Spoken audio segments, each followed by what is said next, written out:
तो सबसे पहले आपको जो है कालपुरुष कुंडली को समझना होगा, जिसके बारे में हम डिस्कशन भी किए हैं।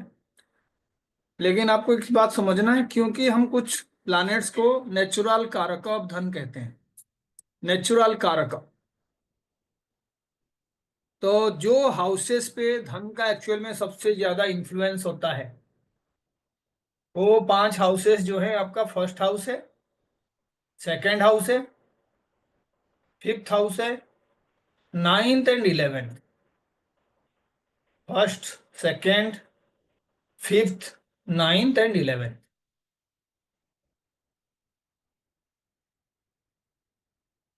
उसमें से तीन हाउसेस क्यों धन के लिए इंपॉर्टेंट है, ये सवाल पूछने से मुझे लगता है आप सभी आंसर कर पाएंगे। कौन से तीन हाउसेस हैं जो नेचुरली धन को रिप्रेजेंट करते हैं, कोई बताएगा?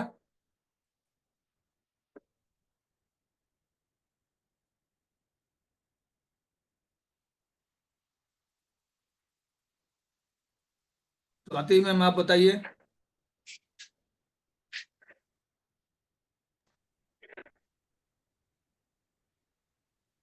कोणार्क जी आप बताइए।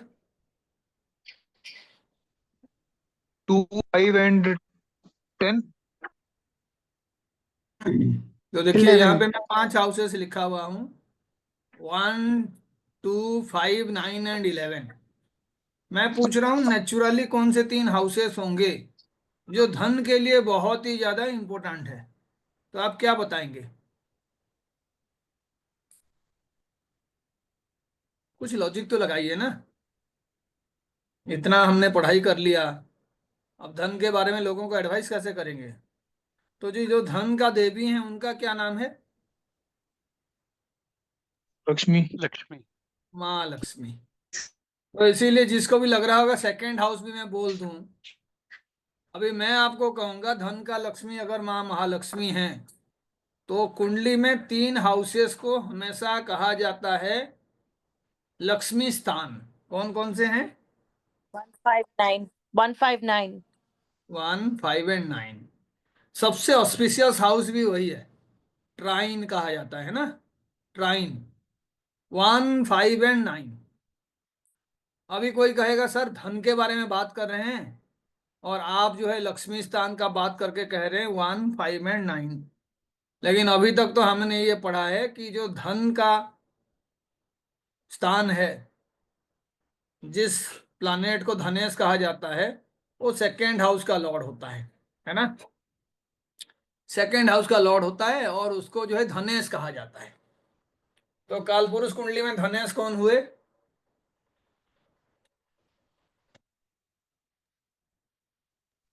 वीनस। शुक्र, है ना।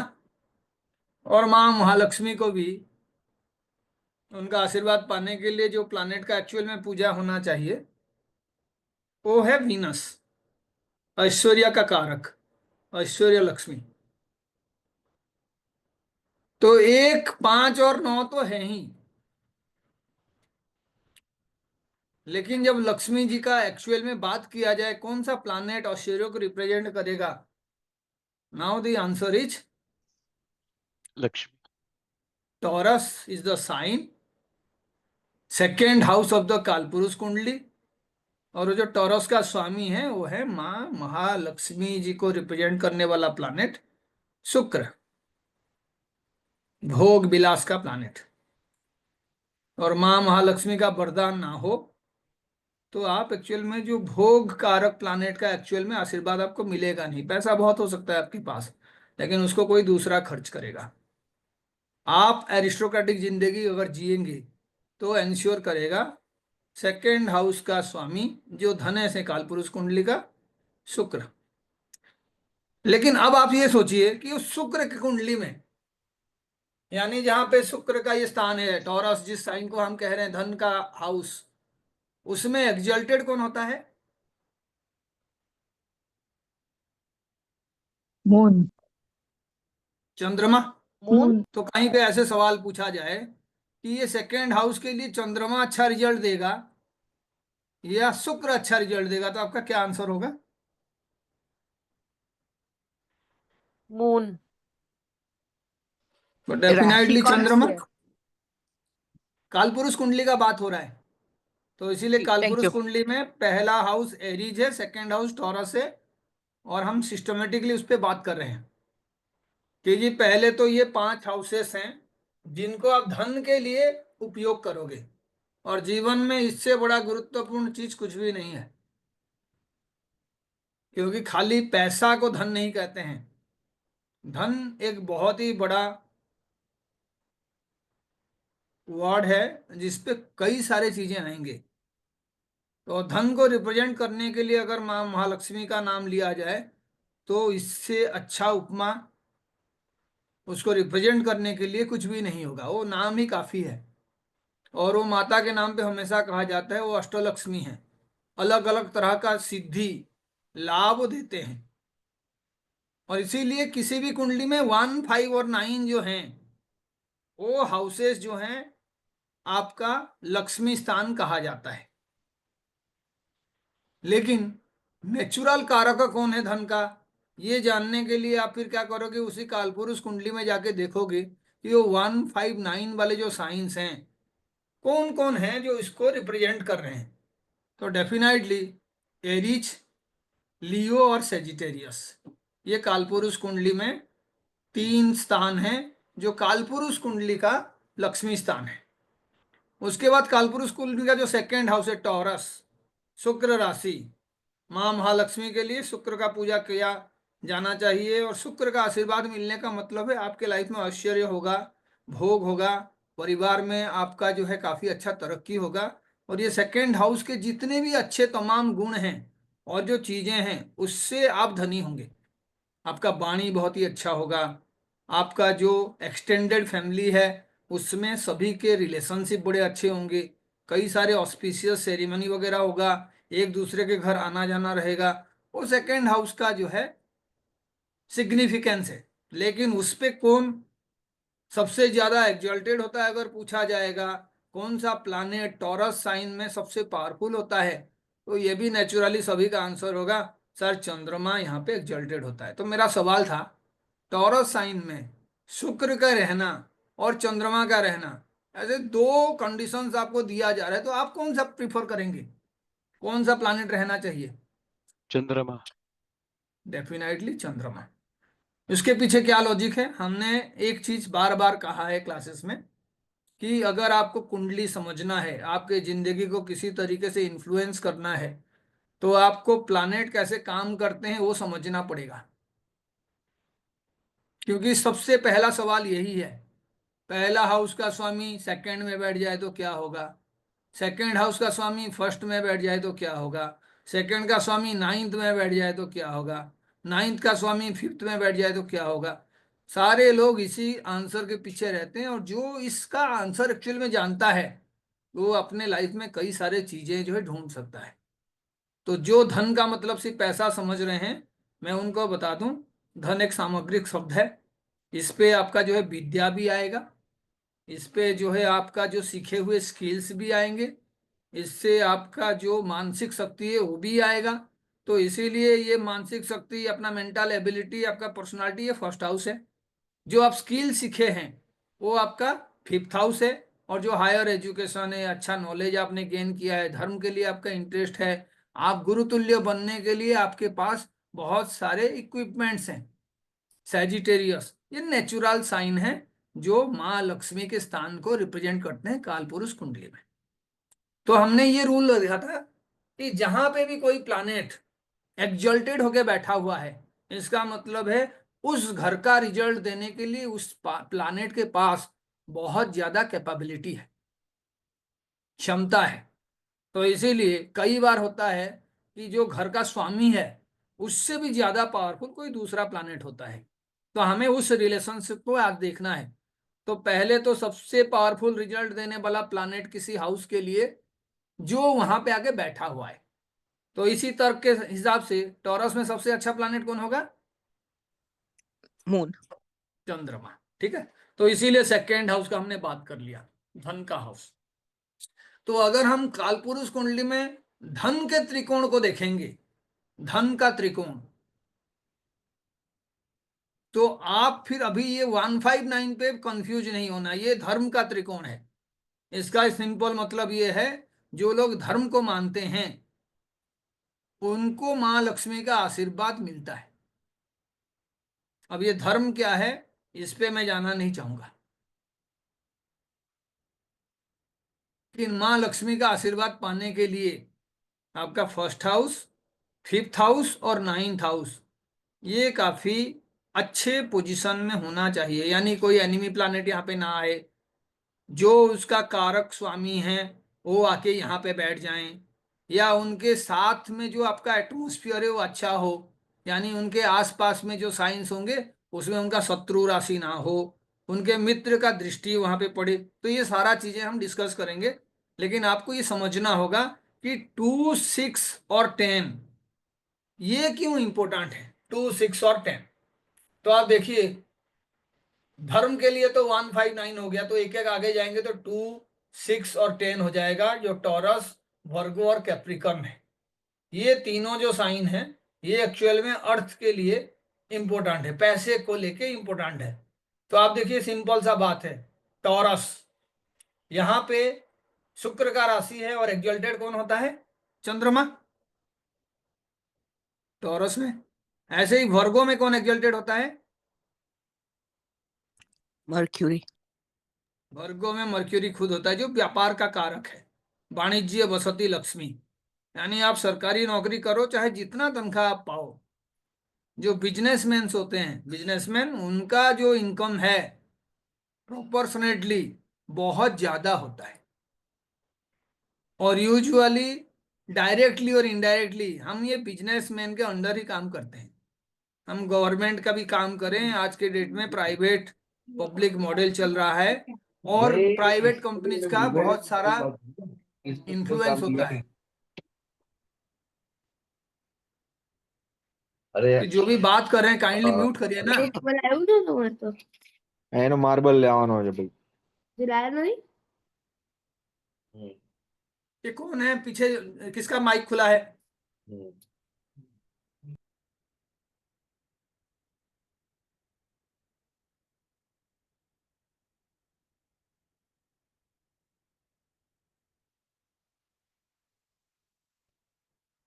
तो इसीलिए आपका ये सेकंड हाउस, उसके बाद सिक्स्थ हाउस, सिक्स्थ हाउस का एक बहुत बड़ा इंपॉर्टेंस है। उसको तो ऐसे हम षड रिपु का हाउस कहते हैं, शत्रु का हाउस कहते हैं, लेकिन आप देखिए आपका जो डेली रूटीन है, आप जो करते हो, आपकी जीविका के साथ इसका बहुत बड़ा इंपॉर्टेंस है। और आज के डेट में कॉम्पिटिटिव स्पिरिट ना हो, अगर आप कुछ करना चाहते हैं और उसके लिए आप एक्चुअल में प्रॉपर प्लानिंग नहीं कर रहे हैं, आपके पास इंटेलिजेंस नहीं है, तो फिर आप उसमें जो है टॉप पे आ जाना या बहुत अच्छा पैसा कमाना या अपना आर्थिक स्थिति को सुधार लेंगे, ये इम्पॉसिबल है।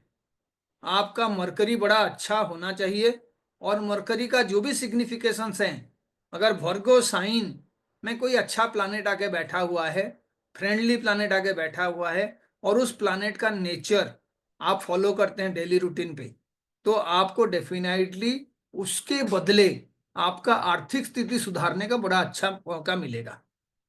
अब रहा कैप्रिकॉर्न, कैप्रिकॉर्न जो है वो आपका शनि का राशि है ना, और इस मकर राशि में एक्सल्टेड होने वाला प्लैनेट जो है वो मंगल है। आप देखिए मंगल एरीज का भी स्वामी है, तो ये जहां जहां पे एक्सल्टेड हो रहे हैं ना, ये आपको कई तरीके से इन्फ्लुएंस करेंगे। जैसे मानिए एरीज का स्वामी मंगल है और आके 10th में बैठ गया, ये एक प्रबल राजयोग है। अब राजयोग का सिंपल डेफिनेशन भी मैंने बताया था कि हमारे पास दो तरीके के घर होते हैं, जिसके स्वामी आपस में संबंध बनाएं तो राजयोग का फॉर्मेशन होता है, केंद्र का हाउस और आपका त्रिकोण का हाउस।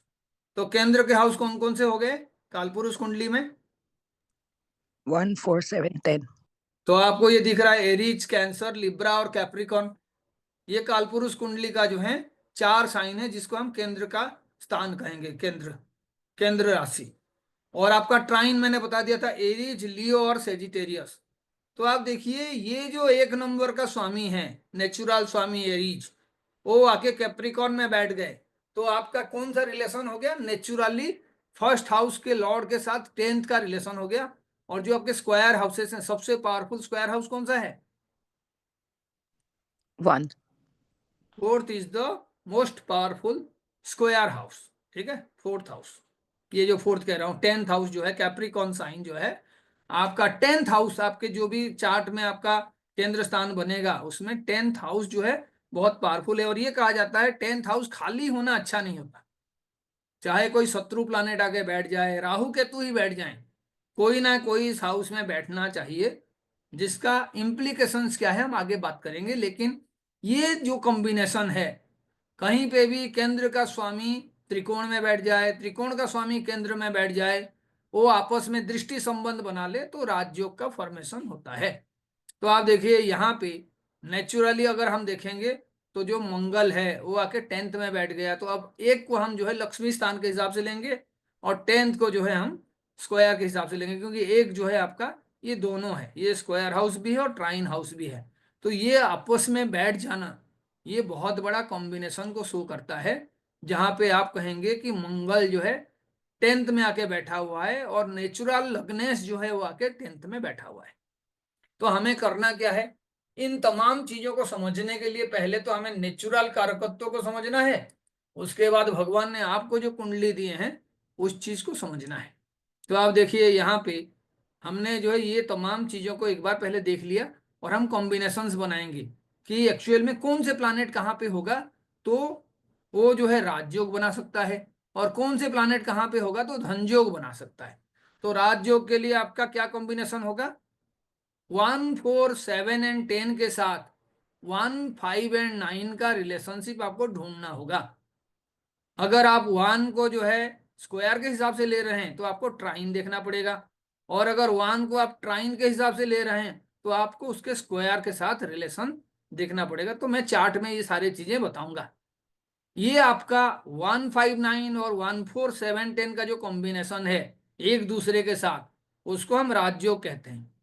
लेकिन धनयोग का जब बात होगा तो उसमें फिर आप देखिए वो जो 1, 5, 9 के साथ 4 को ओमिट कर दिया मैंने, 10th को ओमिट कर दिया, 7th को ओमिट कर दिया, लेकिन उसके जगह पे मैं क्या ले रहा हूं, 2nd, 5th और 9th और 11th को ले रहा हूं, ठीक है। इसका कारण क्या है, 11th को हम कहते हैं लाभ का भाव। आपके लाइफ में आप चाहे जितना भी कर्म करो, आप कितना गेन करोगे, आपका खर्च के बाद कितना पैसा बचेगा, वो 11th हाउस से पता चलता है। और ये 11th हाउस जो है ये त्रिसढ़ाया हाउस में भी आता है, यानी ये खाली पॉजिटिव चीजें नहीं करता, ये नेगेटिव चीजों को भी बहुत मात्रा में जो है एग्जैगरेट करता है, क्योंकि ये 6 से 6 है, छठे से छठा। तो जब आप एरीज से 6 कैलकुलेट करेंगे तो भर्गो में आएंगे, और भर्गो से जब 6 कैलकुलेट करोगे तो फिर आप ये 11th साइन में पहुंच जाओगे। आपकी कुंडली में भी छठे हाउस से जब आप कैलकुलेट करोगे, 6 कैलकुलेट करोगे तो 11th, इसका मतलब है आपका 6 हाउस अगर खराब है, आप प्रॉपर कर्म नहीं करते हैं, आपके पास कोई ऐसा साधन नहीं है जिससे आपको रेगुलर बेसिस पे पैसा मिले, और आपका बैड हैबिट्स बहुत हैं, आपका हेल्थ खराब है, आप लोन या किसी तरीके के शत्रुता से घिरे हुए हो, आपके लाइफ में लिटिगेशन चल रहा है, तो आप देखना ये 11th वाला डायरेक्टली इन्फ्लुएंस हो जाता है। इधर नेगेटिव एनर्जी होगा तो आपका 11th में भी और ज्यादा नेगेटिव एनर्जीज हो जाएगा, एनर्जीज को ये जो है बढ़ा रहा है। तो 6th अच्छा होगा तो आपका 11th ऑटोमेटिकली अच्छा होगा। तो आप देखिए इन सारे चीजों को समझने के लिए हम क्या करेंगे, ये कॉम्बिनेशंस को बनाएंगे। तो देखिए क्या लिखा हुआ है उसमें, आपको ये देखना है कि नेचुरल कारक अब धन कौन होंगे। तो आप देखो जो हाउसेस मैंने लिखा था, अगर उस हिसाब से हम देखेंगे नेचुरल कारक ऑफ धन, तो धनयोग बनाने के लिए जो 5 हाउसेस है उसको तो आपको समझना होगा। फिर उसके बाद हम देखेंगे कि हमारे साइन में कौन कौन से प्लानेट बैठे हुए हैं जो उसको इन्फ्लुएंस करेंगे। तो नेचुरल कारक ऑफ धन अगर मैं कालपुरुष कुंडली के हिसाब से लूं तो फर्स्ट हाउस का स्वामी कौन है, Moon. मंगल। पहला हाउस जो है एरीज साइन है कालपुरुष कुंडली का, तो इसीलिए उसका स्वामी जो है मंगल है, और उसमें एक्सल्टेड कौन होता है, Sun. सूर्य उसमें सूर्य। एक्सल्टेड होता है, ठीक है। ऐसे ही सेकंड हाउस ले लिया मैंने, उसका स्वामी कौन है? शुक्र। शुक्र। शुक्र। लेकिन उसमें एक्सल्टेड कौन होता है? मून। चंद्रमा। 5 नंबर का स्वामी कौन है? सन।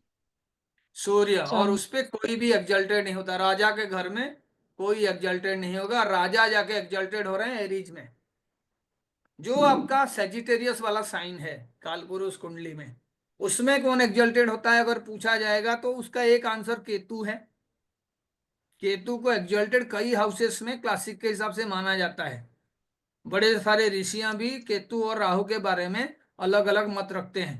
तो आप जब केतु का एक्सल्टेशन देखेंगे तो कई जगह लिखा होगा केतु जो है स्कॉर्पियो साइन में एक्सल्टेड होता है, कई जगह लिखा होगा केतु जो है एक्सल्टेड होता है सेजिटेरियस साइन में, कई जगह पे केतु का मूल त्रिकोण साइन कोई लिया जाता है तो स्कॉर्पियो लिया जाता है। तो इसीलिए हम उस रूल को यहाँ पे अप्लाई करेंगे कि 9th में अगर कोई एक्सल्टेड हो रहा है सेजिटेरियस में तो दैट प्लैनेट इज केतु, क्योंकि केतु का मूल त्रिकोण साइन जो है वो आपका टॉरस है। आप देखिए जो 11th हाउस है उसमें भी कोई एक्सल्टेड नहीं होता है, नेचुरल 11th हाउस है ना। लेकिन जो प्लैनेट उस हाउस को एक्चुअल में लाइक करता है शनि के राशियों का, ये एक अद्भुत कनेक्शन है। शनि का प्रबल शत्रु मंगल है, लेकिन मंगल को जो है शनि का हाउसेस अच्छा लगता है। 10th हाउस में एक्सल्टेड होता है और 11th हाउस में मंगल का अच्छा रोल हो सकता है। तो हम देखेंगे 11th हाउस में राहु भी बड़ा अच्छा रोल प्ले करता है, लेकिन वो उसका एक्सल्टेशन हाउस नहीं है। राहु का एक्सल्टेशन हाउस कोई पूछेगा तो केतु के ऑपोजिट उसको देखना है। जेमिनाई साइन हो गया उसका एक्सल्टेशन हाउस। कई जगह पे टॉरस भी लिखा होगा तो वो स्कॉर्पियो का ऑपोजिट है। केतु स्कॉर्पियो में एक्सल्टेड हो रहा है तो उसके ऑपोजिट में राहु एक्सल्टेड होगा। तो ये सारे चीजों को आपको समझना होगा। जैसे यहाँ पे मून एक्सल्टेड है तो यहाँ पे राहु भी बड़ा अच्छा रिजल्ट प्रोवाइड करेगा।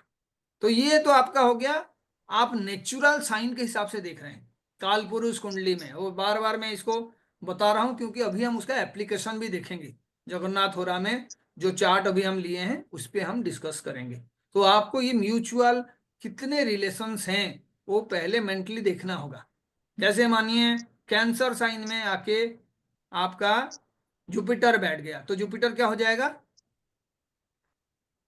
एक्सल्टेड। तो सेजिटेरियस का स्वामी है ना। 9th का स्वामी 4th में आ गया तो ये जो है एक राजयोग है, धनयोग नहीं है, राजयोग। धनयोग क्यों नहीं है? Because it's not connected with 159. तो ये जो आपके 5 हाउसेस है धनयोग इनमें बनेगा 1, 2, 5, 9 एंड 11। लिख लीजिए कहीं पे, ये पीपीटी भी मैं शेयर कर दूंगा, आपको ये समझ में आ जाएगा वीडियो जब देखेंगे। लेकिन धनयोग के लिए ये 5 हाउसेस हैं। और राज योग के लिए कौन कौन से हाउसेस हैं? केंद्र और त्रिकोण। 1 4 केंद्र और 7 त्रिकोण 10 का मतलब 1, 4, 7, 10 एंड 5, 9। 5 5 9। तो इसमें 6 हाउसेस आ जाएंगे। 1, 4, 7 एंड 10 केंद्र हाउसेस हो गया और ये 5 एंड 9 लियो और सेजिटेरियस, ये आपका राजयोग बनाएंगे। तो मैं पूछूंगा ऐसे कौन से धनयोग है जो राजयोग भी है? हाँ जी, कौन सा धनयोग है जो राजयोग भी है? The first lord being in either 5th house or 9th house. Great, यही आंसर है। फर्स्ट लॉर्ड 5th में रहना या फर्स्ट लॉर्ड 9th में रहना, क्योंकि यहाँ पे मैं फर्स्ट को जो है कौन से तरीके से लिया? स्क्वायर हाउस के हिसाब से। ठीक है, क्योंकि स्क्वायर का बाकी जो 3 साइन हैं वो धनयोग में हिस्सा नहीं ले रहे हैं, 4, 7 और 10। इसीलिए धनयोग इनको लेके बनेगा नहीं, उनका इम्पैक्ट रहेगा। लेकिन धनयोग बनाने के लिए हम लोग ये जो 1, 2, 5, 9 और 11 इसको आप लोग याद रखना। ठीक है, तो आप देखिए यहाँ पे नेचुरल कारक ऑफ धन लिखा हुआ है तो धनेश, नेचुरल धनेश कौन है? नेचुरल शुक्र। धनेश का मतलब काल पुरुष कुंडली में धनेश। तो देखिए शुक्र आ गया। उस हाउस में एक्सल्टेड कौन होते हैं धन के भाव में? Moon. चंद्रमा। तो चंद्रमा आ गए। 9th हाउस में प्लैनेट जो है कोई भी एक्सल्टेड नहीं होता, लेकिन हम केतु अगर कहेंगे तो केतु जुपिटर को फॉलो करता है। केतु लेकिन अच्छा होना चाहिए। ये नोड के बारे में जब भी हम डिस्कशन करेंगे तो हम लोग बहुत सीरियस लेवल पे जाके बात करेंगे, क्योंकि ये सरफेस लेवल का प्लैनेट्स नहीं है, राहु और केतु। जुपिटर जो है इस साइन का लॉर्ड है, तो वो नेचुरल कारक बन गए, माँ लक्ष्मी के एक स्थान को रिप्रेजेंट कर रहे हैं। और आप ऐसे ही देखिए, जो लक्ष्मी स्थान है पहला वाला और जो फिफ्थ साइन है, इन दोनों के साथ सूर्य का बहुत बड़ा रिलेशन है। कोई बताएगा नहीं बताएगा, नेचुरल कारक का जब भी बात आएगा तो आप सूर्य को कभी भी नेग्लेक्ट नहीं कर सकते, क्योंकि सूर्य जो है एक लक्ष्मी स्थान में एक्सल्टेड होते हैं और दूसरे लक्ष्मी स्थान का वो ओनर है। तो इसीलिए 1 और 5 वाला जो रिलेशनशिप होता है ये प्रबल धन योग बनाता है। नेचुरली भी अगर देखोगे, आपका फर्स्ट का लॉर्ड फिफ्थ में बैठ गया और फिफ्थ का लॉर्ड फर्स्ट में बैठ गया, एक्सचेंज हो गया, या फर्स्ट और फिफ्थ का लॉर्ड कहीं जाके बैठे हुए हैं, कुंडली में तमाम बाधाएं हों, वो अपना काम दिखा देंगे। और जब भी उनका दशा अंतरदशा आएगा, आप जीवन में बहुत तरक्की करोगे। तो इसीलिए नेचुरल कारकों को भी समझने के लिए आप उन्हीं उन्हीं हाउस पे फोकस करना है। Second house, first house, fifth house, ninth house और 11th हाउस। तो आप देखिए यहाँ पे 11th हाउस का जिक्र नहीं कर रहा हूं मैं, शनि, बात समझ रहे हैं? शनि को मैं नेचुरल कारक ऑफ धन नहीं कह रहा हूं, मैं इनमें खासकर जो लेवल बनाया हूं चंद्रमा, उसके बाद शुक्र और उसके बाद जुपिटर का किया हूं। इसमें मरकरी का भी रोल मैंने रखा नहीं है नेचुरल कारक ऑफ धन, लेकिन वो मरकरी और आपका जो शनि है, ये एक्चुअल में जो आपको रिजल्ट प्रोवाइड करते हैं, खास करके मरकरी, वो यूजुअली एसोसिएशन में ही प्रोवाइड करता है। एक तो बहुत सारे चार्ट में सूर्य और मरकरी एक साथ होते हैं, या तो मरकरी के साइन में कोई होगा, दो दो साइन है उनके, तो उस नेचर को मरकरी जो है कॉपी कर लेता है। खराब प्लानेट होंगे तो खराब नेचर आ जाएगा, इंटेलिजेंट प्लानेट होंगे, अच्छे प्लानेट्स होंगे जिनका आप नेचुरल कारकत्व सुप्ता में भरा हुआ है, बेनिफिक जिसको कहते हैं, तो फिर आपका उसी के अकॉर्डिंग मरकरी का भी रिजल्ट अच्छा होगा। लेकिन मरकरी एक बहुत ही ज्यादा फजाइल प्लानेट है, आप कहोगे कि उस तरीके का प्लानेट है जिसका नेचर बदल सकता है, बहुत जल्दी इन्फ्लुएंस हो सकता है। उसका एक कारण है, एक तो दो खराब हाउसेस का स्वामी है, थर्ड हाउस और सिक्स्थ हाउस, त्रिसढ़ाया हाउस में आता है, 3, 6 और 11। और ऊपर से आप देखना, ये थर्ड हाउस बहुत ज्यादा एफर्ट्स को रिप्रेजेंट करता है, और सिक्स्थ हाउस नेचुरली आपके लाइफ में जो कंपटीशन आते हैं, हार्डशिप आते हैं, उसको रिप्रेजेंट करता है, और वो उसी हाउस में भी एक्सल्टेड होता है। यानी आपके लाइफ में जब तक बहुत ज्यादा प्रॉब्लम्स ना आए, जब तक कंपटीशन ना हो, जब तक आप दूसरे के मुकाबले कुछ कर दिखाने का कोशिश नहीं करोगे, मरकरी का अच्छा रिजल्ट आपको कभी भी मिलेगा नहीं। नेचुरली मरकरी जो है यूजुअली इंसान का बुद्धि को भ्रष्ट कराता है, बुद्धि का कारक है, लेकिन अगर उसके एनर्जी को कोई नेगेटिवली इन्फ्लुएंस कराए तो बहुत जल्दी वो इन्फ्लुएंस हो जाता है।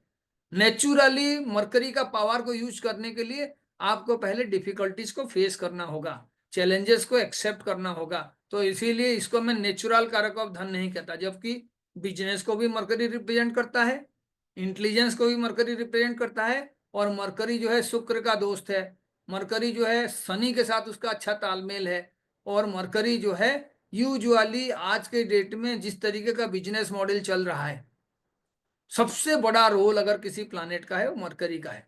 Still I will not include it as a कारक ऑफ धन, उसको आपको बनाना पड़ेगा कारक, आपका इंटेलिजेंस को यूटिलाइज करना पड़ेगा, चैलेंजेस को एक्सेप्ट करना पड़ेगा, तभी जाके मरकरी का बेनिफिट आपको मिलेगा। लेकिन ये नेचुरल कारक हैं, मून आ जाए सेकेंड हाउस में और मून अगर अच्छे स्थिति में है तो आप समझ जाइए आपको बहुत ज्यादा मेहनत करना नहीं पड़ेगा, पैसे का बड़ा अच्छा फ्लो होगा आपके पास। शुक्र आ जाए तो शुक्र के दशा अंतरदशा सबसे ज्यादा लंबे होते हैं, आपके जिंदगी में बहुत ऐसे पीरियड आएंगे जहां पे ये शुक्र अच्छा रिजल्ट दे रहा है, और जुपिटर नेचुरल कारक है तो जुपिटर जो है लाभ दिलाएगा, और सूर्य जो है फिफ्थ का लॉर्ड है, सूर्य जो है फर्स्ट हाउस में है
ठीक है।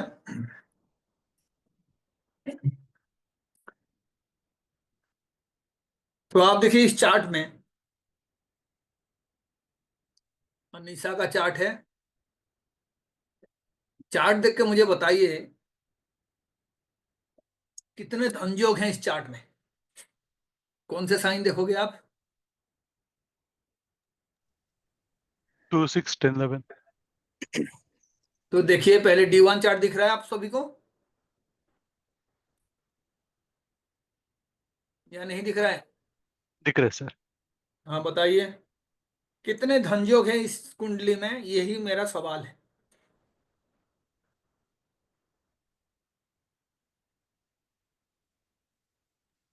Second lord is in fifth. Second Lord is in fifth. हाँ जी। तो आप उसके लिए भी जो है इस तरीके से आप टेबल बनाएंगे। पहले तो आप देखिए समझने के लिए रिलेशनशिप बिटवीन प्लैनेट्स इन धनजोग हाउसेस। तो पहले आप देखोगे एक्सल्टेड प्लैनेट्स कौन कौन से हैं इन हाउसेस में। बात समझ गए? एक्सल्टेड प्लैनेट कौन कौन से हैं, चाहे कहीं पे भी ऑक्युपाई करें, कौन से प्लैनेट्स हैं जो एक्सल्टेड हैं। उसके बाद आप देखोगे planets who owns the square and trine. कोई ऐसा प्लैनेट है क्या जो एक स्क्वायर और एक ट्राइन हाउस का स्वामी है? क्या ये जो प्लैनेट्स आप बात कर रहे हैं धनयोग वाले हाउसेस का, ये एक्सचेंज में है? क्या इनका दृष्टि संबंध है? और उसके बाद आप देखोगे क्या एक्चुअल में दशा भी एक्टिव है, क्योंकि टाइम अगर कंपैटिबल नहीं है तो आपके योगों का कोई वैल्यू नहीं है। समय सबसे पावरफुल है। फ्रेंडली प्लैनेट्स भी आपको हेल्प करेंगे। उसके बाद आप देखोगे नक्षत्र लॉर्ड लेवल पे जाके, फिर म्यूचुअल एस्पेक्ट, कौन से प्लैनेट एक दूसरे को देख रहे हैं, कौन सा प्लैनेट जो है योग कारक है, अमात्य कारक है, आत्मा कारक है। तो इतने सारे पैरामीटर्स हैं जिसको हम देखेंगे। और आप अपने कुंडली में, क्योंकि आपको 1 दिन लगे 5 दिन लगे, आपको ये जानना है नेचुरली कौन से प्लैनेट्स हैं जो आपको धन दिलाएंगे, कौन कौन से सोर्सेस से आपको धन मिलेगा, कौन से सोर्स से आप आराम से पैसा कमा सकते हो, आपके सेकेंड लॉर्ड कहाँ पे है। तो नेचुरली जितना पॉसिबल रूल्स है हम उनको प्लैनेट्स को चेक करके करेंगे। ठीक है। जैसे मानिए ये सेकंड चार्ट है, मैंने एग्जांपल के तौर पे लिया। सेकंड चार्ट में आप देखिए और मुझे बताइए फर्स्ट का स्वामी कौन है? चंद्रमा। राम राय जी, फर्स्ट हाउस कौन सा है सेकंड चार्ट में? आप ओह D9 चार्ट की सेकंड बात कर रहे हैं? D9 की चार्ट है। कोई ओके D9 तो नहीं है, मैं तो आपको दिखा रहा हूं अभी जो है आपका कौन सा चार्ट आपको चार्ट डिस्प्ले में दिख रहा है, पीपीटी दिख रहा है? सर, कैंसर लगने वाला दिख रहा है हमको। कैंसर लगने वाला दिख रहा है ना? हाँ।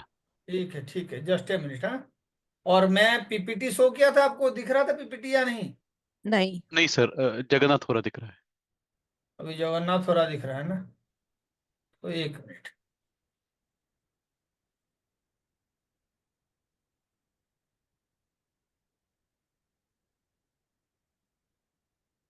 सर, जिसका भी आप दिखा रहे थे जगन्नाथ होरा में, अगर उसका ईमेल हाँ आईडी या फोन नंबर है तो भेज दीजिएगा, क्योंकि वो तो माला माल बनने वाला है। मैं उसके कांटेक्ट में रहना चाहता हूँ। अब देखेंगे क्या है ना? वो सारी चीजें देखेंगे। अगर इस तरीके का कंडीशंस हुआ तो हम सब सब माला माल हो जाएंगे, अगर हमें पता है कि हाँ जी ये इस तरीके से एक्टिवेट हो रहा है करके। ठीक है। क्योंकि आप देखिए जो हम यहाँ पे करने जा रहे हैं, ठीक है, यहाँ पे स्क्रीन शेयर में कर रहा हूँ तो ये पीपीटी भी आपको शो होना चाहिए। कालपुरुष कुंडली दिख रहा है आपको? नहीं। नहीं सर, जगन्नाथ होरा ही दिख रहा है हमको।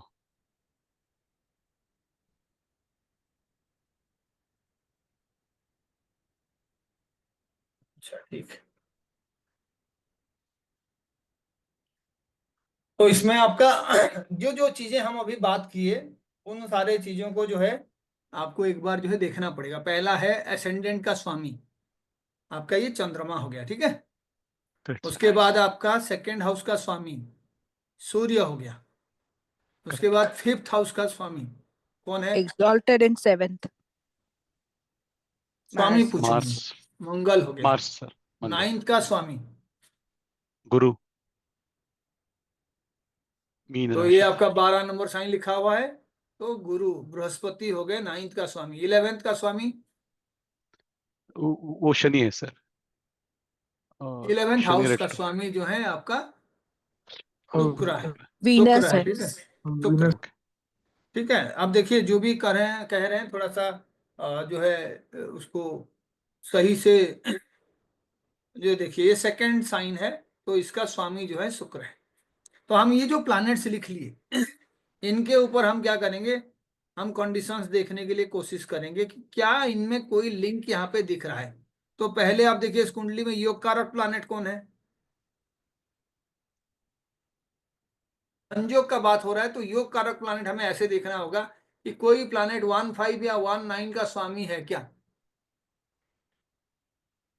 तो कई जगह आपको ये नहीं मिलेंगे, ठीक है, लेकिन एरीज के केस में ये मिल सकते हैं, क्योंकि एरीज में आप देखिए जो फर्स्ट हाउस का स्वामी है और जो आपका फिफ्थ हाउस का स्वामी है या नाइन्थ हाउस का स्वामी है, उनके बीच हम रिलेशनशिप देखेंगे, लेकिन कोई दो हाउस का स्वामी बनने के लिए यहाँ पे कंडीशंस बनेगा ही नहीं। योग कारक प्लैनेट, कोई कारण बताएगा मुझे ऐसे क्यों होता है? सर, ये योग कारक समझ में नहीं आया सर, आप क्या कह रहे हैं?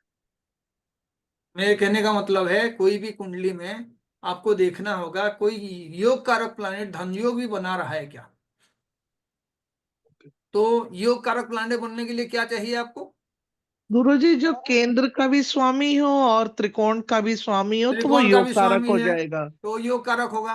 तो ऐसे प्लैनेट्स जो आपका फर्स्ट हाउस का और फिफ्थ हाउस का स्वामी हो या फर्स्ट और नाइन्थ का भी स्वामी हो, तो आपको इस तरीके का चार्ट देखना पड़ेगा। क्या ये पॉसिबल है कोई भी प्लैनेट एक होगा जो फर्स्ट का स्वामी और फिफ्थ का स्वामी बने या फर्स्ट और नाइन्थ का स्वामी बने?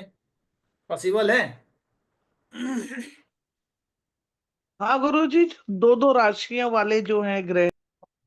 कौन है कोई एग्जांपल बताओ। मेरे हिसाब से कोई भी नहीं होंगे ऐसे प्लैनेट जो फर्स्ट और नाइन्थ हाउस का स्वामी बनेगा आपका या फर्स्ट और फिफ्थ हाउस का स्वामी बनेगा। तो हम देख लेते हैं उन प्लैनेट्स को और हम एक बार उनको लॉर्ड बना के चेक करते हैं कि कैसे होगा। जैसे मंगल मैंने ले लिया, दो हाउस का स्वामी है, तो आप देखो मंगल जो है एक का स्वामी बनेगा और 8 का स्वामी बनेगा, है ना। Correct sir. Yes sir. उसी मंगल को अगर मैं ये साइन चेंज करके देख लेता हूं, 2 का स्वामी और 9 का स्वामी बनेगा, तो मंगल कभी ऐसा नहीं बन सकता है जो आपके दो हाउसेस का स्वामी बन जाए। बात समझ रहे हैं? दोनों ही केंद्र और त्रिकोण वाला साइन का लॉर्ड बन जाए, तो नेचुरल चार्ट में ही आप देख के पता कर लोगे। लेकिन शनि ऐसा प्लैनेट है जो आपके चार्ट में योग कारक बन सकता है और वो धन योग बनाएगा। तो पहले तो योग कारक के लिए क्या कंडीशन है, शनि जो है नाइन्थ का भी लॉर्ड बन गया और 10th का भी लॉर्ड बन गया, ठीक है। करेक्ट तो करेक्ट। पहले तो हो गया योग कारक। बात समझ रहे हैं? जैसे मैंने उस दिन बताया था, आपको दो चीजों को मिक्स बाद में करना है। पहले तो आपको देखना है कि वो योग कारक है क्या। अगर योग कारक वो बन रहा है तब जाके फिर धन योग में उसका कंडीशंस देखेंगे। तो मेरा सवाल जो यहाँ पे था, योग कारक प्लैनेट उस चार्ट में धन योग बना रहा है, तो आप देखो शनि मानो आपका जो है स्वामी हो गया नाइन्थ हाउस का और 10th हाउस का। तो किसी के कुंडली में नाइन्थ और 10th का स्वामी शनि बन रहा है, तो कौन सा साइन होगा? लगना टॉरस लगना सर। टॉरस लगना। यस। शनि जो है उसका योग कारक प्लैनेट है ना। तो यस वो सर। शनि आके लग्ना में ही बैठ गया, क्या धन योग बनेगा?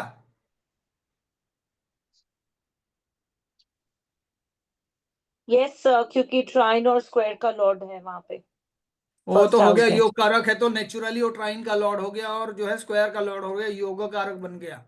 लेकिन धन योग बनेगा क्या, मैं पूछ रहा हूं। Yes sir, because first house Lakshmi Narayan स्थान है। तो इसका मतलब है कि जो मैं धन योग के लिए कंडीशंस देखा हूं 5 हाउसेस का, और जो मैं दूसरे हाउसेस का कॉम्बिनेशंस देखा हूं लक्ष्मी योग बनाने के लिए जो राजयोग है, तो यहाँ पे फलित होगा। शनि जो है आके बैठ गया फर्स्ट हाउस में, और कौन से हाउस में बैठेगा तो धन योग बनेगा?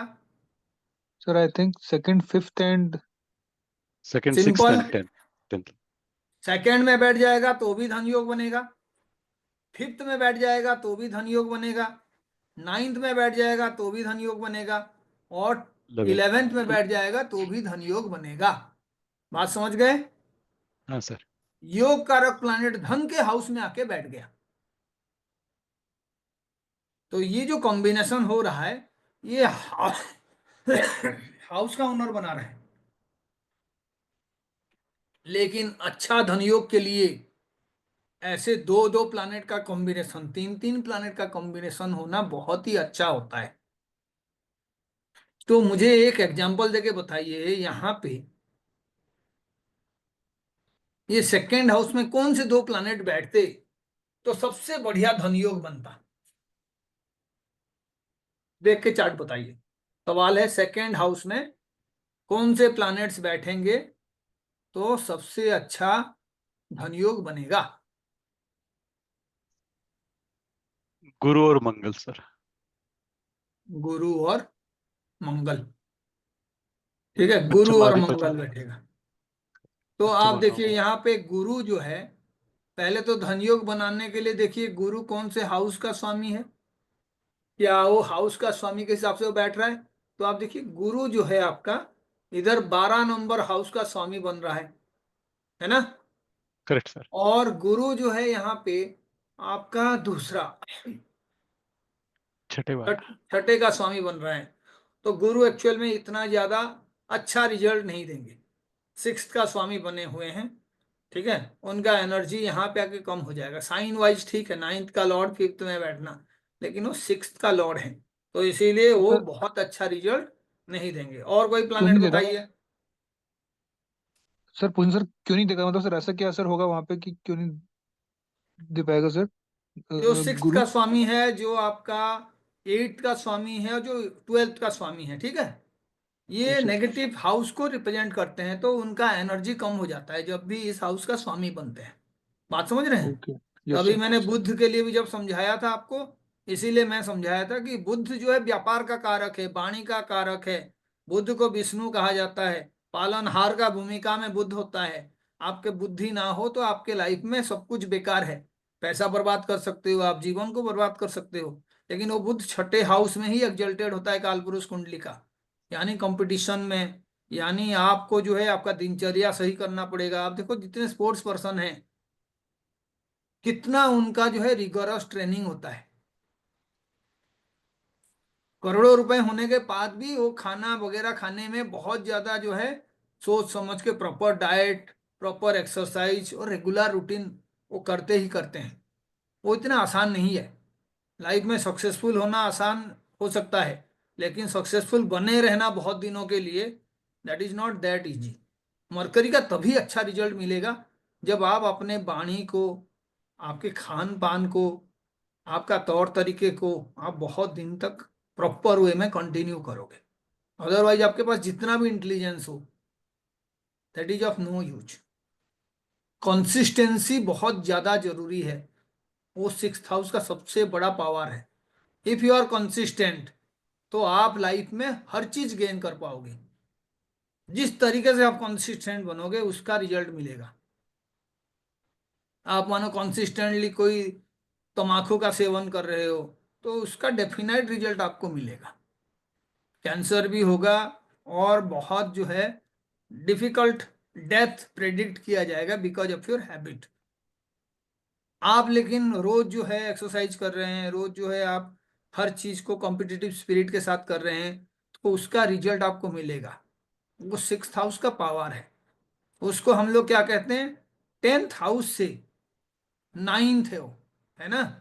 आपके कर्म से रिलेटेड जो भी भाग्य है वो सिक्स्थ हाउस है। तो आप देखोगे सिक्स्थ के अंदर एक्चुअल में ये योग कारक वाला कंडीशन बैठा हुआ है, 10th और 9th का कॉम्बिनेशन। लेकिन हम फिर क्या कहते हैं, 9th to 10th भी है ये पूर्व भाग्य।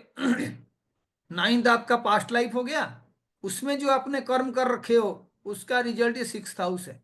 अच्छे कर्म किए हो आपने तो आपका सिक्स्थ हाउस अच्छा होगा, कंपटीशन में आप विनर बनोगे, अच्छा जॉब मिलेगा, आपके पास पैसे का आवाजाही सही होगा, मरकरी का मतलब है आप अपने एज से यंग दिखोगे, आपका इंटेलिजेंस का हर कोई तारीफ करेगा, आप विटी होगे, हंसी मजाक करना, अच्छा बात बोलना, बहुत ज्यादा शब्दों को कम शब्द में बता देना, कोई पढ़ाई को बड़े आराम से याद कर लेना, एग्जाम में बहुत अच्छा रैंक पाना, ये सारे अच्छे 6th हाउस का निशानी है। ये जितने आईआईटी वगैरह में टॉप करते हैं, बड़े अच्छे जॉब करते हैं, तो इनका ये 6th हाउस बड़ा अच्छा होता है। ऐसे बहुत सारे लोग हैं जो कंपटीशन देते रहते हैं, जॉब भी नहीं मिलता है, and they always get failed, कोई 5 मार्क के लिए, कोई 10 मार्क के लिए। तो ये 6th हाउस एक्चुअल में प्रॉब्लमेटिक है, मरकरी का कहीं ना कहीं पे नेगेटिव रोल्स है। और ये जो आपका पास्ट लाइफ का भाग्य वाला जो बात है 9th हाउस, उसका भी पुअर पोजिशनिंग है। तो इसीलिए आप पास्ट में, हम लोग बाद में जो पछताने वाले लोग होते हैं, उनका भी ये कॉम्बिनेशन होता है 10th और 6th हाउस का।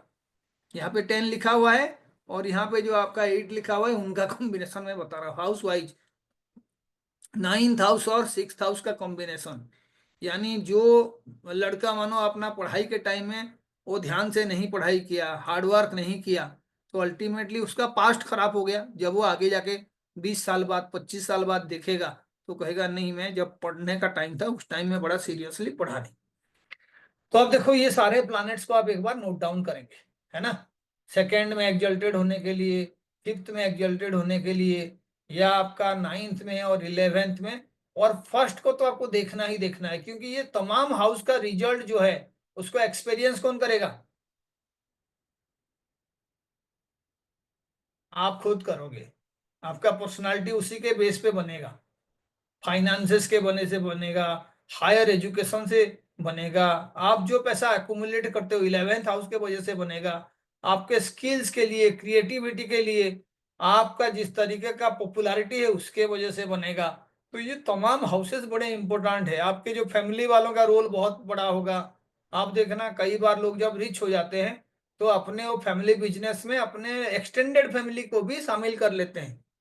हर रिलेटिव उनका कुछ ना कुछ बिजनेस करता होगा। खासकर आप पॉलिटिशियंस में देखना, वो जितने गंदे स्वभाव के हैं, जितना लड़ाई झगड़ा करके क्रिमिनल केसेस के साथ आगे बढ़े हैं, they are really financially very rich. और फाइनेंशियली रिच होने के बाद क्या करते हैं, अपने जो कुनबा होता है उनको भी कुछ ना कुछ बिजनेस वगैरह देते रहते हैं, एंड एवरीबॉडी ग्रोज। बहुत कम बार ऐसे होता है कि वो इंसान जो है काफी अच्छे पोजीशन में है और उसके जो रिलेटिव्स हैं, नियर एंड डियर हैं, उनका जो है एक्चुअल में स्थिति खराब है। ये जो बेनामी प्रॉपर्टी वाला बात होता है, किसी के नाम पे प्रॉपर्टी खरीद लिए, किसी को पैसा दे दिए, किसी के नाम पे फैक्ट्री खरीदा गया, तो यूजुअली जो लूपहोल्स वगैरह है, जब वो पैसा खूब कमाते हैं तो वो चीजों को भी वो यहाँ पे अप्लाई करते हैं, जिस वजह से वो इंसान खुद तो ग्रोथ करता है, फाइनेंशियली आप देखोगे तो उसके एक्सटेंडेड फैमिली भी ग्रोथ करता है। तो हम देखेंगे सेकेंड हाउस इसीलिए बहुत इंपॉर्टेंट है। अकेले आप कुछ नहीं कर सकते हो, आपको कोई पर्टिकुलर प्लान को बड़े लेवल पे इम्प्लीमेंट करने के लिए आपको दोस्त भी चाहिए होंगे, आपको जो है आपके रिलेटिव्स भी चाहिए होंगे, और आपका वाणी अच्छा होना चाहिए, आपका पर्सनालिटी अच्छा होना चाहिए। तो ये सारे देखिए इसी हाउसेस के बारे में ही बात है। आपका नॉलेज अच्छा होना चाहिए, स्किल्स अच्छा होना चाहिए, आपको किसी तरीके से पॉपुलर भी बनना चाहिए। ये तमाम चीजें यहाँ से आता है। पॉपुलैरिटी 5th हाउस से आप देखोगे, आपका नॉलेज स्किल वगैरह 5th हाउस से देखोगे, क्रिएटिविटी 5th हाउस से देखोगे, 11th हाउस से आप सोसाइटी में आपका जो स्टेटस है देखोगे, फ्रेंड सर्कल को यहीं से देखोगे, सोशल मीडिया प्रेजेंस को यहीं से आप देखोगे। सेकंड आपका फैमिली है, सेकंड आपका वाणी है, सेकंड आप क्या इस तरीके से एक्चुअल में प्रेजेंट करते हो अपने आप को, वो भी है। फर्स्ट हाउस जो है ओवरऑल आपका पर्सनालिटी है। तो ये तमाम चीजें इंटरलिंक्ड है, जितना ज्यादा लिंक बनेगा उतना अच्छा पैसे का स्रोत आपके पास बनेगा। तो आप वो टोटल चीजों को अप्लाई करने के बाद आप देखोगे। तो एक एग्जांपल हम यहाँ पे भी लेते हैं। हम पहले इसको जो है स्क्रीन को मैं यहाँ से बंद करता हूं, और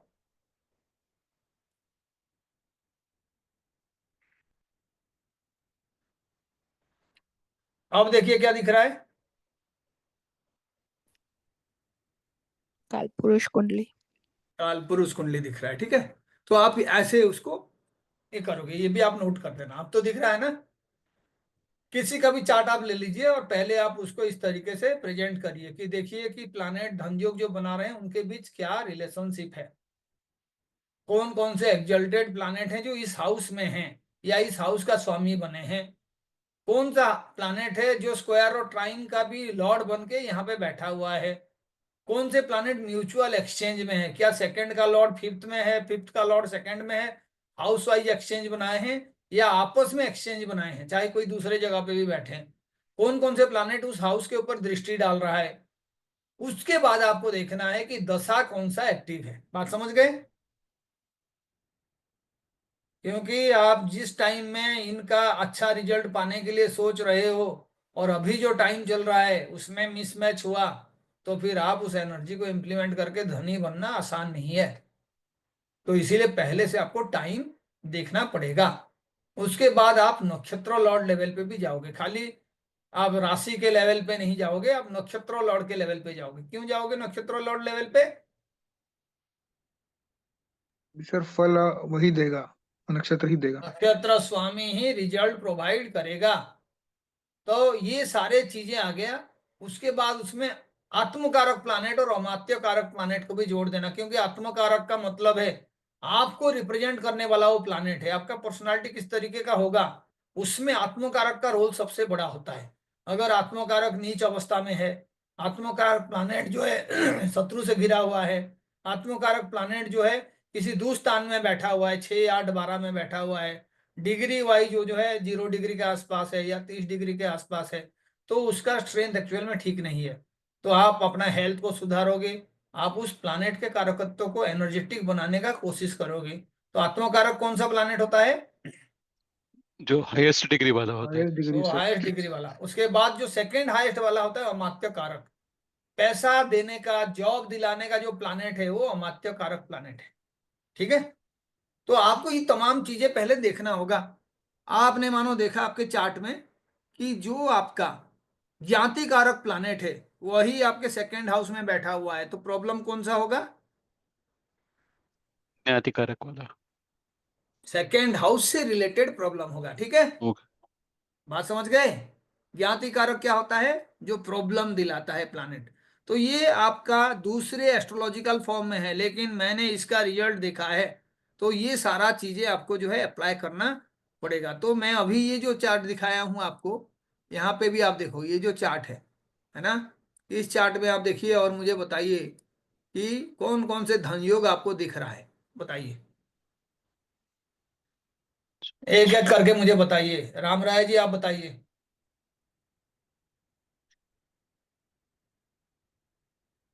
सर सेकंड का लॉर्ड सिक्स्थ में बैठा है, अच्छा नहीं है।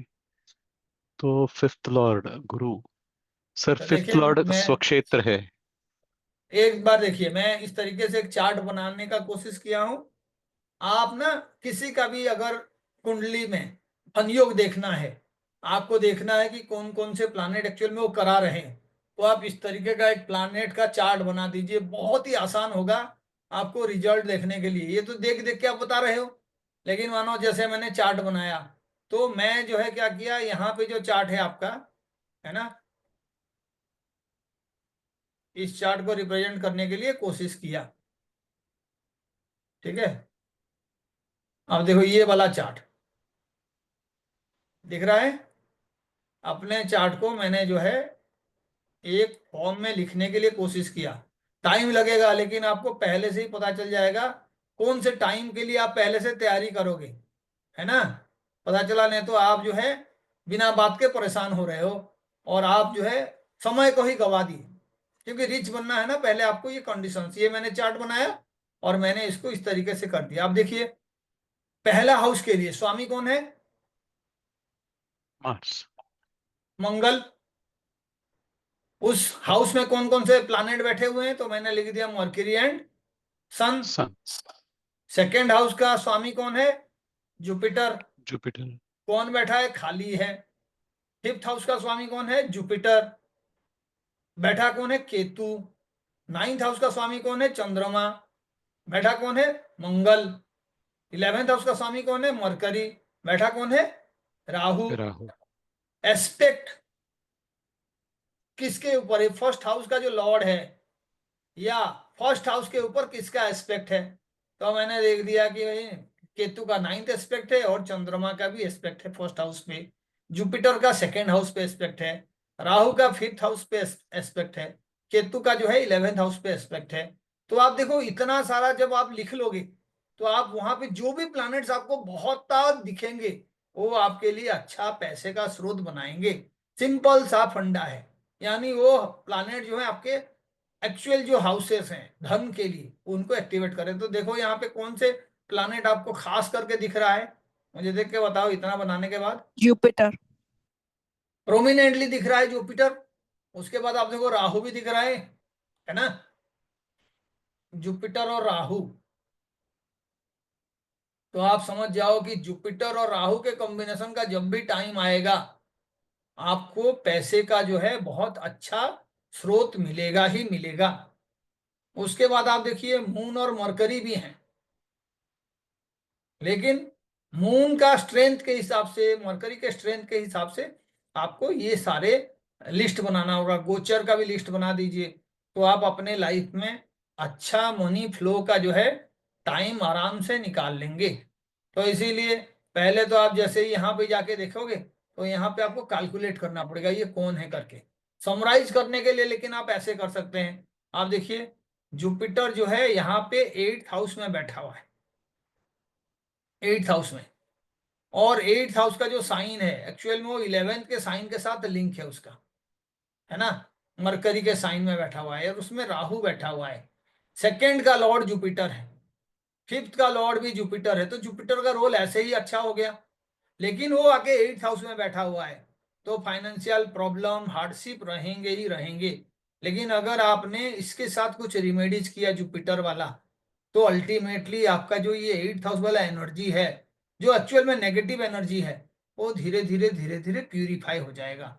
बात समझ रहे हैं। ऊपर से आप देखिए जुपिटर रेट्रो है तो रेट्रो जुपिटर इस हाउस को भी इन्फ्लुएंस करेगा, अपने से पीछे वाले हाउस को, है ना, ये तो पढ़े हो आप। Yes sir. उसका देखो एस्पेक्ट कहाँ पे आ जाएगा, रेट्रो जुपिटर के पोजीशन से राहु के साथ एस्पेक्ट आ जाएगा। ठीक है, तो 11th हाउस के साथ जुपिटर का बहुत बड़ा रोल हो गया, वो 11th हाउस को रेट्रो के वजह से एस्पेक्ट और इन्फ्लुएंस कर रहा है। 9th और 12th जो लिखा हुआ है 2nd और 5th हाउस का लॉर्ड भी है, और ऊपर से आप देखो ये जहां पे बैठा हुआ है उसका लॉर्ड जो है 1 नंबर घर में जाके बैठा हुआ है, 11th का लॉर्ड भी 1 नंबर घर में बैठा हुआ है। तो बताओ मरकरी राहु का कॉम्बिनेशन कैसा होगा। हाँ जी, अच्छा होगा या नहीं पैसे के लिए। अच्छा अच्छा होगा सर। अच्छा होगा सर। कारण आपका 1 और 11 का इंटरेक्शन यहाँ पे हो रहा है ना। आप देखिए यहाँ पे 1 और 11 वाला कॉम्बिनेशन धन योग बनाएगा, 2nd का लॉर्ड राहु के साथ कॉम्बिनेशन में धन योग बनाएगा, 5th का लॉर्ड राहु के कॉम्बिनेशन में धन योग बनाएगा, यहाँ तक कि राहु केतु का भी जब दशा होगा तो भी धन योग बनेगा। बात समझ रहे हैं, राहु केतु, क्योंकि राहु 5th हाउस में बैठा है, केतु 11th में बैठा है, 5-11 का कॉम्बिनेशन हो गया।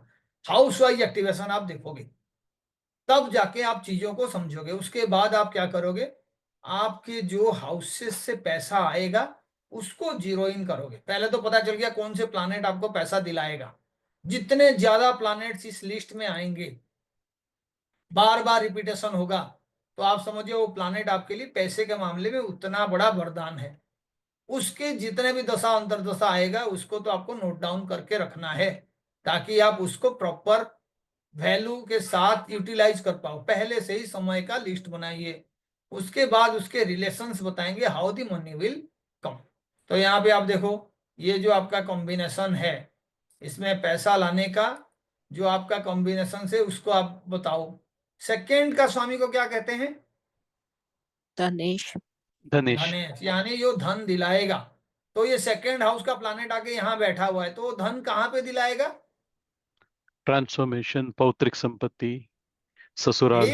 8th हाउस से रिलेटेड जो है धन दिलाएगा, है ना, 8th हाउस से रिलेटेड। तो जो भी ज्ञान है आपका उसका लेवल क्या होना चाहिए, क्योंकि वो 8th में बैठा हुआ है और जुपिटर बैठा है तो अल्टीमेटली जो भी 8th हाउस से रिलेटेड नॉलेज है, विजडम है, उसको आपको एक्वायर करना पड़ेगा। तभी वो 8th हाउस का एक्टिविटीज करेगा। ऑकल्ट साइंस पे आपको रुचि लाना ही पड़ेगा, क्योंकि 8th हाउस है। जो भी काम करेंगे उसमें कुछ काम सीक्रेटिव तरीके से आपको करना पड़ेगा, सीक्रेटिव सोर्स से आपको पैसा मिलेगा। तो सीक्रेटिव सोर्स क्या है? आप कहीं पे मानो कोई सीक्रेट वर्क हो रहा है, उसका एक पार्टिसिपेंट हो, तो आपको पैसा मिलेगा। उसके बाद आप देखिए कौन से साइन में बैठा हुआ है, 3 नंबर साइन में। तो नेचुरली 3 नंबर साइन किसको रिप्रेजेंट करता है? बुध को। बुद्ध को भी रिप्रेजेंट करता है, और वो कम्युनिकेशन का साइन है ना, रिटिन कम्युनिकेशन का साइन है। तो अल्टीमेटली पढ़ा लिखा जो काम है उसी पे ही इन्वॉल्वमेंट आपको पैसा दिलाएगा। तो आपको इन चीजों को ना समझना होगा। इसको कौन सा इंटरेक्शन कहते हैं? सेकेंड का साइन वाइज इंटरेक्शन, यानी बुद्ध के साथ इंटरेक्शन हुआ, जेमिनाई साइन। थर्ड हाउस की एनर्जी को यूज करने वाला, तो कम्युनिकेशन हो गया, रिटिन कम्युनिकेशन हो गया, या कोई गैजेट्स के थ्रू कम्युनिकेशन हो गया उसको। फिर आप देखो 8th हाउस है, ऑकल्ट स्टडीज है, तो आप जो है ऑकल्ट को यूज करोगे, अपना जो है खुद का विजडम को बढ़ाओगे, उसका चर्चा करोगे, तो आपका ये 8th हाउस का एनर्जी जो है प्यूरिफाई हो रहा है। एनर्जी प्यूरिफाई नहीं करने से क्या होता है, जो नेचुरल एनर्जी है ना वो ड्रैग करने का कोशिश करता है। जैसे मानो 6th हाउस का एनर्जी है, आपने उस एनर्जी को यूज नहीं किया, आपने एक्सरसाइज वगैरह नहीं किया, गुड हैबिट्स आपके पास नहीं है, आपने फूड हैबिट्स खराब कर दिया, आपने जो है नेगेटिव हैबिट्स को ही हावी बना दिया अपने लाइफ में, तो अल्टीमेटली 6th हाउस जो है आपका नेगेटिव बन गया। हेल्थ इश्यूज होंगे ही होंगे। उसके बाद आपका कंपटीशन बहुत ज्यादा बढ़ जाएगा, उसमें भी आप अनसक्सेसफुल रहोगे। उसके बाद आपके शत्रु बहुत सारे बन जाएंगे। तो आपको ये देखना है उस हाउस के एनर्जी को कैसे प्यूरिफाई करोगे। तो आपको ये समझना होगा, सेकंड का लॉर्ड पैसा दिला रहा है। अभी सेम है 5th का लॉर्ड। कौन है 5th का लॉर्ड? Jupiter. Jupiter. जुपिटर है। आप इसको केतु भी मान लो, ठीक है। केतु जिस भी साइन में बैठता है वो उसी राशि स्वामी की तरह काम करता है। तो आप देखो ये केतु जो है 4th हाउस का भी रिजल्ट दिलाएगा। बात समझ रहे हैं? तो आपका कुछ इनकम जो है प्रॉपर्टी से भी रिलेटेड होगा। Are you getting it? क्योंकि जो 5th का लॉर्ड है वो आके 4th हाउस को इन्फ्लुएंस कर रहा है, और वहां पे भी आप देखो जुपिटर से ट्राइन में है वो हाउस, जुपिटर का दृष्टि पड़ रहा है उस पर। बात समझ रहे हैं? तो मल्टीपल सोर्स ऑफ इनकम आपका बन जाएगा जब इस तरीके का कॉम्बिनेशन बनेगा और उस प्लानेट का एनर्जी को आप यूज करोगे। आप देखो एक ही प्लानेट 2nd हाउस को इन्फ्लुएंस कर रहा है, एक ही प्लानेट 5th हाउस को इन्फ्लुएंस कर रहा है, एक ही प्लानेट जो है 4th हाउस को इन्फ्लुएंस कर रहा है, एक ही प्लानेट जो है 3rd साइन को इन्फ्लुएंस कर रहा है। यहां से आप देखो वीनस के ऊपर इसका दृष्टि है। तो इस चार्ट में जुपिटर का एनर्जी बहुत ज्यादा जो है पावरफुल है। एक ही प्लानेट को एक्टिवेट करने से आपका मॉनिटरी प्रॉब्लम सारे डिस्ट्रॉय हो जाएंगे, and I have experienced it. Jupiter का दशा में मुझे जॉब मिला, जुपिटर के दशा में फाइनेंशियल गेन हुआ, हर तरीके का विशेष जो है इसी दशा पे ही फुलफिल हुआ है। लेकिन जो फाइनली एक जो है फाइनेंशियल इंडिपेंडेंस है वो जुपिटर राहु के कॉम्बिनेशन में आया, जुपिटर एंड राहु। तो आप देखो इसमें कोई पूछेगा सर कौन सा टाइम है जो मेरे लिए बहुत ही अच्छा होगा पैसे के मामले में, तो मैं कहूंगा Jupiter Rahu and mercury, Jupiter mercury and Rahu. क्या ये सही है?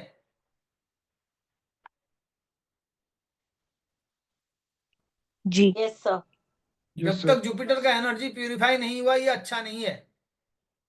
मानो मैं ये ऑकल्ट नहीं करता, मैं 8th हाउस के ऊपर जो है कुछ काम जो है मैं 8th हाउस से रिलेटेड करता हूं, तो उसका इफेक्ट मेरे लाइफ में बहुत ज्यादा है। और ये मैं बाद में डिस्कवर किया कि हाँ जी ये जो है इस तरीके से। अब ये मल्टीपल सोर्स ऑफ इनकम कैसा होगा, तो आप देखोगे यहाँ पे ये 4th हाउस को एक्टिवेट कर रहा है, तो कुछ रेंटल इनकम्स होगा। उसके बाद ये 8th हाउस में है, ऑकल्ट से कुछ इनकम्स होंगे। उसके बाद कोई सीक्रेटिव काम से होगा। 3rd का मतलब मरकरी का साइन है, तो एजुकेशन से रिलेटेड इनकम होगा। उसके बाद आप देखो ये 11th को भी रिलेट कर रहा है, तो राहु के साथ रिलेशन है, तो जुपिटर राहु का पीरियड फाइनेंशियली रिवार्डिंग होगा। जुपिटर वीनस का पीरियड जो है आपको अच्छा गेन दिलाएगा लॉन्ग टर्म इन्वेस्टमेंट के टर्म पे। तो आपको देखना होगा सारा जो एक्चुअल में एक्टिविटीज है वो जुपिटर से हो रहा है। बहुत ज्यादा इसमें कोई नॉलेज है नहीं। जुपिटर जब भी ये एक्टिवेट करेगा, आप ये चार्ट एक बार बना दोगे ना, आपके लाइफ में क्रिस्टल क्लियर हो जाएगा पैसे के लिए कौन से प्लानेट। ऐसे ही आप क्या करोगे, धन योग की जगह पे राजयोग बनाओगे तो कौन कौन से हाउस आएगा?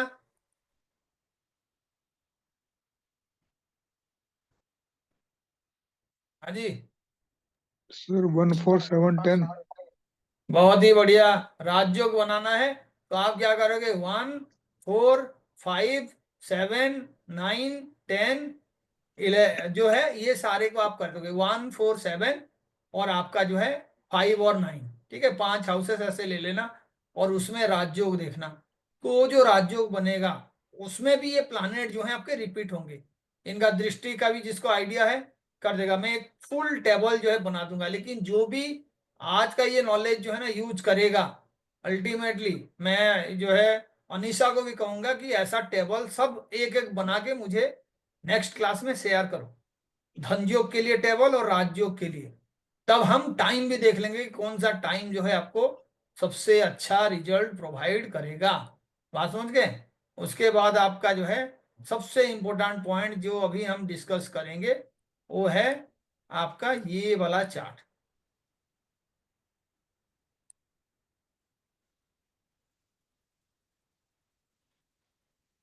दिख नहीं रहा सर। ठीक है, सर अभी सिंडी। करेंगे 1 मिनट। हाँ, अरे,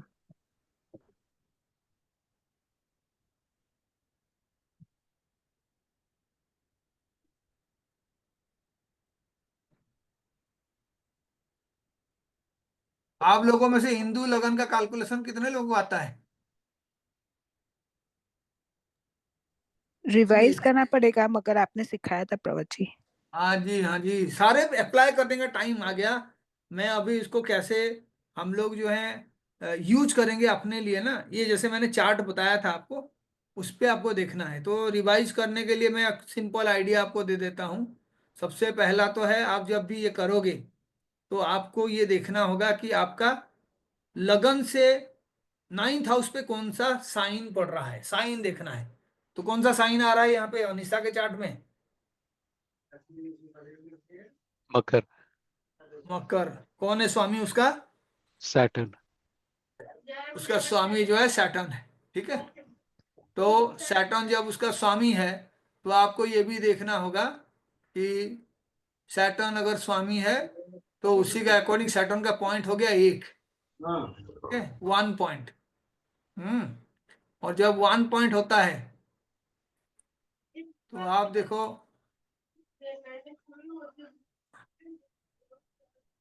दिख रहा है आपको 1 पॉइंट सैटर्न का हो गया।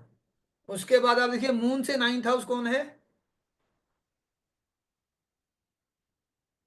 वो भी सैटर्न ही है। उल्टा कह दिया आपने यार, करेक्ट लगन सर। से 9th हाउस जो है वो पाइसेस साइन है, जुपिटर है ना। Correct sir. लगन से 9th हाउस का जो स्वामी है वो पाइसेस साइन का जुपिटर है। तो जुपिटर का पॉइंट और चंद्रमा से 9th, तो 3 3 6 और 9, जहां पे केतु लिखा हुआ 11 साइन। शनि का 1 पॉइंट होता है, सूर्य का 30 पॉइंट होता है, चंद्रमा का 16 पॉइंट होता है। बाकी जो डे के हिसाब से आप याद कर लेना, मंगल का 6 पॉइंट, बुध का 8 पॉइंट, गुरु का 10 पॉइंट, ऐसे, है ना। तो ये ओके सारे सर। चार्ट जो है आपको याद रखना होगा और कैलकुलेट करना होगा। तो मैं देखता हूं, उसका भी हम कैलकुलेट करेंगे। जैसे मानो ये है आपका, ठीक है, तो मैं उसको जो है आपको कैलकुलेशन सिखा देता हूं। अब हमने जो है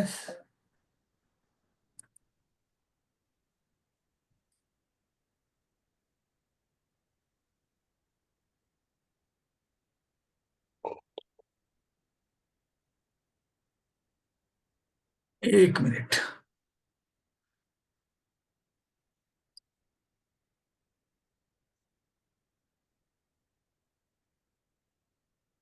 क्या दिख रहा है आपको? Screen saver. स्क्रीन से बहुत दिख रहा है ना। राधे कृष्ण।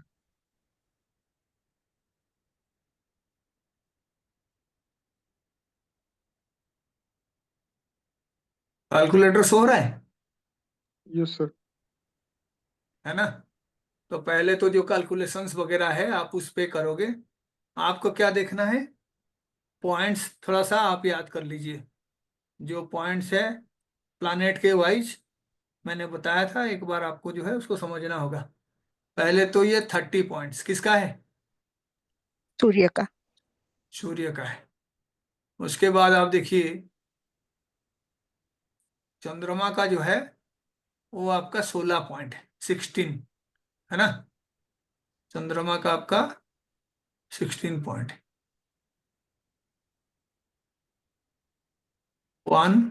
16 चंद्रमा के लिए, है ना। लिख लीजिए कहीं पे। उसके बाद आपका जैसे डे होता है चंद्रमा मंडे, उसके बाद कौन सा डे आता है, ट्यूसडे। तो ये हो गया 6 पॉइंट मंगल का। उसके बाद कौन आते हैं, बुध। बुध का, ये हो गया 8 पॉइंट, ठीक है। उसके बाद कौन आता है, जुपिटर। गुरु का हो गया 10 पॉइंट। देखो कितना आराम से आप टैली करके नंबर यूज कर पाओगे। और उसके बाद जो है शुक्र का हो गया 12 पॉइंट, है ना। हो गया सारे। और शनि ही शनि है का जिसका एक ही पॉइंट है, शनि का, ठीक है। तो इसको आपको याद रख लेना है, ये जो ऑर्डर मैंने बताया जिस तरीके से हो टोटल करने के लिए। जैसे 30 पॉइंट्स हो गया, फिर उसके बाद 16 पॉइंट्स हो गया, उसके बाद फिर कौन आएगा, सूर्य चंद्रमा के बाद आ गया मंगल, 6 पॉइंट आ गया। फिर बुध 8 पॉइंट आ गया। फिर गुरु 10 पॉइंट आ गया। शुक्र 12 पॉइंट और शनि 1 पॉइंट, है ना।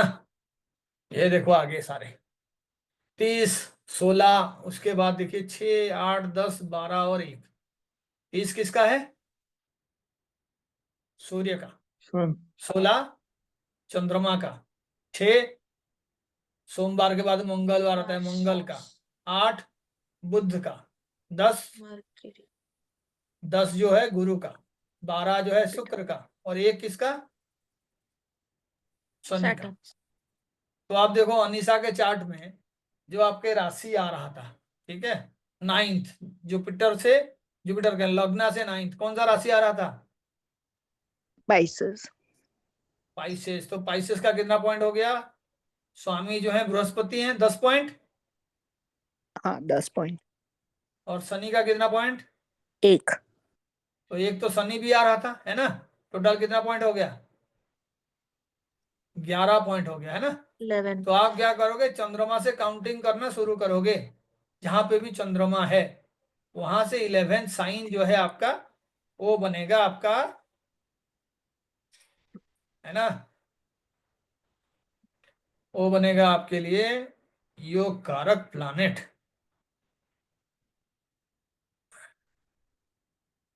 जगन्नाथ हो रहा। तो टॉरस होगा। हाँ तो आप देखो अभी मैंने हिसाब बता दिया कितना पॉइंट हुआ, 11। तो चंद्रमा से पीछे वाला साइन हो जाएगा। ये 11 काउंट करोगे तो चंद्रमा से जब आप काउंट करोगे, चंद्रमा 1 हो गया तो आगे आगे बढ़ते जाओ तो ये हो गया, है ना। थर्ड हाउस जो इनका है वही उनका हिंदू लगन बनेगा। तो हिंदू लगन के, मेरा चार्ट नहीं है। ये किसी और का चार्ट आ गया। ये आज के डेट का आ गया, मानो आज कोई बॉर्न हुआ है तो ये चार्ट है आपका भी, देख लेते हैं यहाँ पे। तो आपका जो नंबर हमने कैलकुलेट किया था ना उसी के बेसिस पे होगा। जैसे ये नाटाल चार्ट में आपका आ रहा है, खाली आपका अगर नंबर लिया जाए तो यही वाला नंबर है। आप देखिए D9 जो लिखा हुआ है ना, नंबर जो है, यस यस। हाँ 9th हाउस का जो नंबर है, लगन से 9th हाउस आएगा पाइसेस साइन, और चंद्रमा जहां से था वहां से 9th हाउस आप कैलकुलेट करोगे तो फिर उसका आपको लॉर्डशिप देखना पड़ेगा। यहाँ पे एक बार देख लेते हैं, फाइल में भी हम ओपन करते हैं।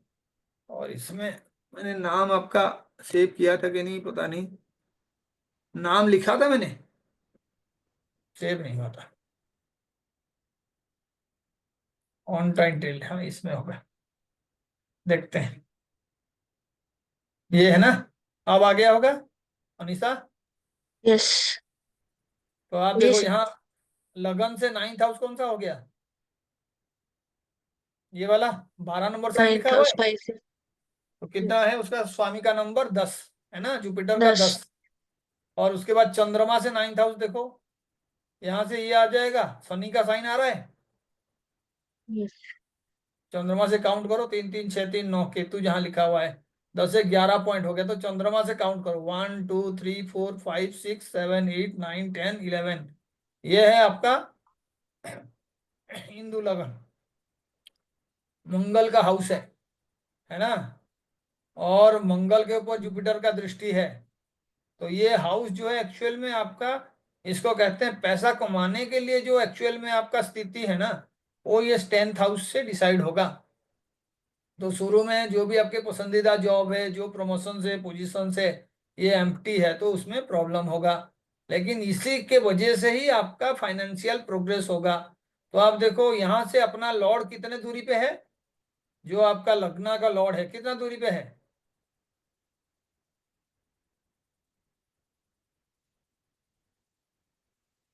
जो हिंदू लगन बनेगा ना, जैसे ये चार्ट बना है, ऐसे हिंदू लगन का चार्ट 1 नंबर से बनेगा। 1 नंबर को अगर ये असेंडेंट की जगह पे ले आओ रोटेट करके, तो ये सारे जो है प्लैनेट्स अपना अपना पोजीशन बनाएंगे। तो आप देखो इसका स्वामी 10 नंबर घर में है मंगल, है ना, अपने जी। से 10th हाउस में, तो इसीलिए मंगल जो है टेक्निकल फील्ड को रिप्रेजेंट करता है, साथ में जुपिटर और वीनस हैं। तो आपको जो है डेफिनेटली हिंदू लगन भी काफी हेल्प करेगा, प्रोफेशनल ग्रोथ तो बताएगा, कौन सा दशा चल रहा है आप उसको भी देख लीजिएगा, तब आपको इस तरीके से चीजें मिल जाएगा। कौन सा दशा चल रहा है भाई आपका, सैटर्न महाराजा। कौन सा महादशा चल रहा है, सैटर्न, सैटर्न सैटर्न। कब तक चलेगा, 2034। 34 तक, हाँ जी। 16 से शुरू हुआ है, 15 या 16 से। 16 से शुरू हुआ, यहाँ पे दिखा रहा है ना, 16/12/2006 से शुरू हुआ है, और उसी के अकॉर्डिंग ये जो है चल रहा है। अभी कौन सा आपका अंतर्दशा चल रहा है, वो चेक करना पड़ेगा, एक मिनट। देखो देखो, क्योंकि ये जो है शनि का महादशा चल रहा है, ठीक है, और जो अंतर्दशा इन दिस एमडी, तो वो दिखा रहा है आपका